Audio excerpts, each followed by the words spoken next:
But first, Russian negotiators are on their way to Turkey for the first peace talks with Ukraine in more than 7 weeks. This according to Russian news agencies.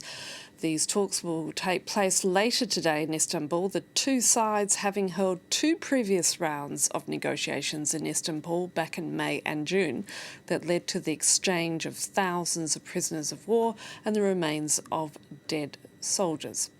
It also comes as protests across Ukraine continue as President Volodymyr Zelensky signs a bill into law that's revoked the autonomy of 2 anti-corruption agencies. The proposals are sparking rare street demonstrations and some alarm among Ukraine's international backers.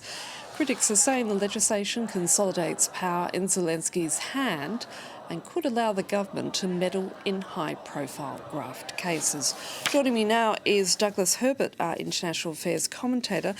Doug, Zelensky ran for president on a pledge to root out systemic corruption in his country. Those protesting this contentious law say he's now breaking the promise.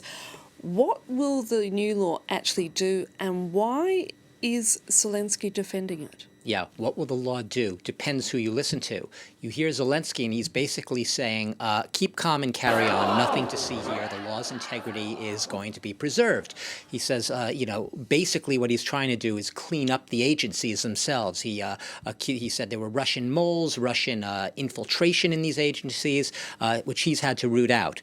That is not how, to put it mildly, Annette, how the critics, including many here in the European Union, see it. They see this, as you correctly introduced this, as meddling on the part of the government in the 2 agencies, the 2 bodies that had been really, really strictly independent of the government. One of the the reasons that these agencies were so credible is that they operated independently. They were not supposed to, at least on paper, be subject to any meddling by the government. And what that means is the government was not supposed to have any say in the types of investigations these agencies launch, who they choose to pursue. It's perhaps not coincidental that both of these agencies had been probing, had launched investigations into members of Volodymyr Zelensky's own government. So this really shows perhaps a sensitivity, not just among Zelensky, but the lawmakers in parliament who passed the law. The critics say they're basically circling the wagons for themselves, protecting their own interests.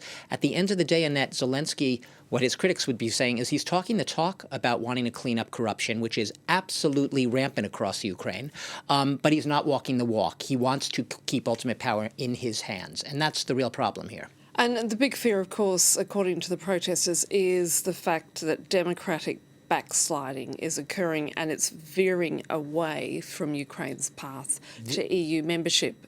This is the big deal. This is the bottom line for the protests here. Look, these protesters remember Yanukovych, who was the pro-Russian leader who ended up fleeing in the Maidan protests back in 2014.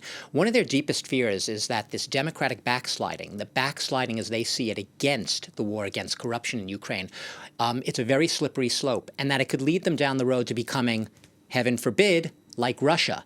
They don't want to end up like Russia because, needless to say, Russia is a country where corruption penetrates every sector of society, and it would be unheard of to have these types of independent agencies in Vladimir Putin's Russia, to have these types of protests that we're seeing in Ukraine in Vladimir Putin's Russia, protests in favor of rooting out corruption. So their fear is, we don't want to be Russia. We're on a European path, and one of the things the Europeans have made amply clear throughout the accession path is that Ukraine needs to clean up its Corruption Act if it wants to conform to the standards that would make it a European member.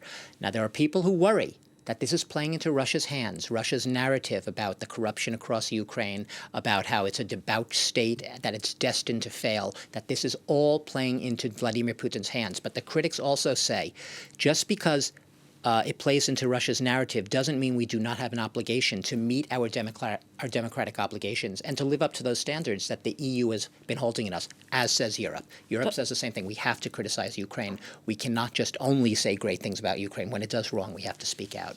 Doug, we're going to have to leave it there. Thank you.